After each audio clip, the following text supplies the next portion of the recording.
मोदी क्या, मोदी का बाप भी आ जाए तब भी वो इस देश में जीत नहीं पाएगा। पूरा नामो निशान मिट जाए ऐसा बटन जरूर दबा। संविधान के ऊपर आंच आ रही है और यही बंगाल के लोग और मुस्लिम समुदाय इस संविधान को बचाने की मुहिम में कंधे से कंधा मिलाकर हमारा साथ। संविधान खतरे में है, ये हमको आंखों से दिखाई दे रहा है। देश के संविधान को बचाना हर देश के नागरिक का कर्तव्य होना चाहिए।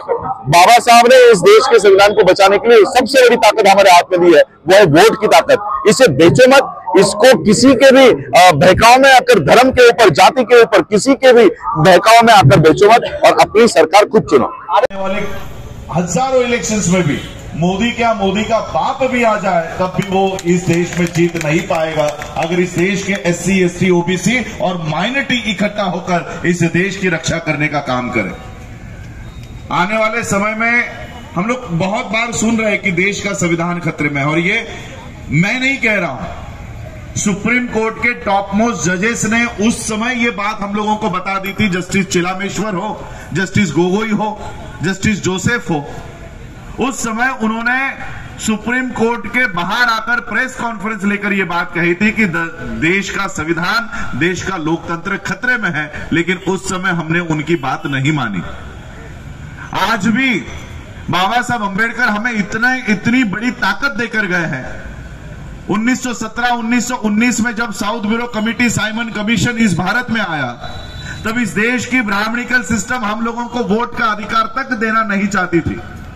उस समय बाबा साहब अंबेडकर जी ने साइमन कमीशन को बयान देकर यह कहा कि इस देश में चाहे किसी भी जाति का व्यक्ति हो, किसी भी धर्म का व्यक्ति हो, किसी भी जेंडर का व्यक्ति हो, में फैसिज्म को इस देश में एंटर करने से, कैपिटलिज्म को इस देश में एंटर करने से हम लोगों को रोकना होगा। देखिए, मैं नहीं कह रहा हूं, justice Chelameswar, justice Gogoi, justice Joseph, ये सुप्रीम कोर्ट के टॉप मोस्ट जजेस, इन्होंने 5-7 साल पहले ही सुप्रीम कोर्ट के कंपाउंड में आकर कहा है कि संविधान खतरे में है, लोकतंत्र खतरे में है। और आज हम देख रहे हैं कि एक एक आर्टिकल देश का खत्म किया जा रहा है। जिस देश का सबसे बड़ा डॉक्यूमेंट कॉन्स्टिट्यूशन ऑफ इंडिया है, उसको हटाकर जिस देश में मोनार्की चलती है, वहां का सेंगोल अब इंडिया में आया। हम सभी लोगों ने देखा है, अब सेंगोल को नमन करके देश के संसद में काम हो रहा है। तो ये कहीं ना कहीं संविधान खतरे में है, ये हमको आंखों से दिखाई दे रहा है। हम मनगढ़ंत बात नहीं कर रहे हैं और इसलिए देश के संविधान को बचाना हर देश के नागरिक का कर्तव्य होना चाहिए। बाबा साहब ने इस देश के संविधान को बचाने के लिए सबसे बड़ी ताकत हमारे हाथ में दी है, वो है वोट की ताकत। इसे बेचो मत, इसको किसी के भी बहकाव में आकर, धर्म के ऊपर, जाति के ऊपर किसी के भी बहकाव में आकर बेचो मत और अपनी सरकार खुद चुनो। देखो, पिछले दिनों में शायद 10 साल पहले, 15 साल पहले मूंछ रखने पे किसी की हत्या नहीं हो रही थी, अब वो होने लग गई है। घड़े को, पानी के घड़े को हाथ लगाने पर मार डाला जा रहा है ऐसी।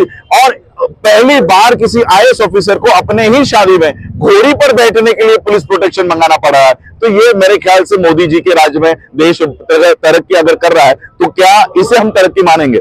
इस तरक्की, यहाँ एक तरक्की हो रही है।